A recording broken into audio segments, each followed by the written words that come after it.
All right. Back for chapter 3 of Vacation Under the Volcanoes by, does everybody remember? Mary Pope Osborne. I know you got it. All right, we are on chapter 3 called Gladiators. Jack and Annie hid behind a fruit stall. They waited for a moment, then peered around the corner. I don't see her, said Jack. Who was she? Asked Annie.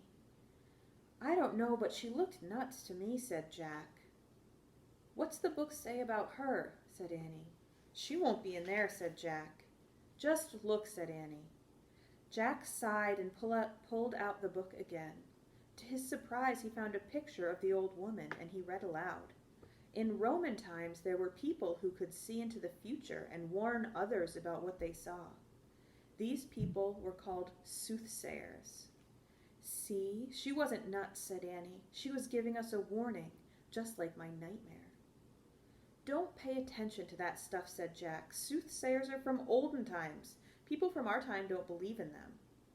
Well, I do, said Annie. I'm sure something bad is about to happen.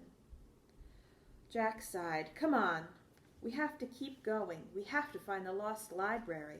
Then we'll leave at once. We'd better, said Annie. They left the fruit stand and kept walking through the forum. Soon they came to a large building. Crowds were streaming in and out of it. Is that a library? Said Annie. Let's look, said Jack. He looked in the Roman book and he found a picture of the building and read aloud. Most people in Pompeii did not have a bathtub at home, so they went daily to the public baths. Not only did people wash at the baths, but they also swam, played sports, and visited with friends. That sounds like going to the pool, said Annie. But it's not a library. Let's keep walking. They kept walking until soon they came to a fancy building with large columns. Is that a library? Said Annie. Jack found a picture of the building and read aloud. The people of Pompeii believed that many gods and goddesses ruled the world. This is the temple of Jupiter, one of our planets, maybe the biggest planet, their chief god. In this temple, they prayed to Jupiter and offered him gifts. Today, we call the stories about Jupiter and other gods and goddesses myths. All right, here's a picture of that.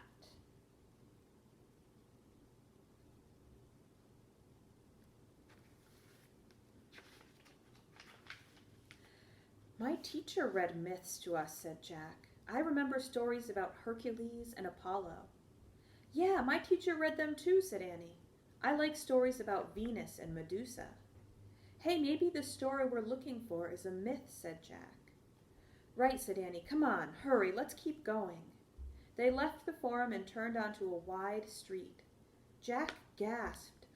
In front of them was an incredible sight. Tall warriors with huge muscles were walking in a line. They wore fancy helmets and carried heavy shields.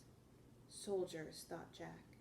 Then he saw that the warriors' feet were chained together, and guards walked with them.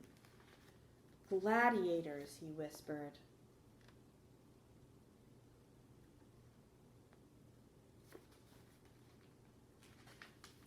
And the next chapter, chapter 4, is called Scary Things. See you tomorrow for chapter 4.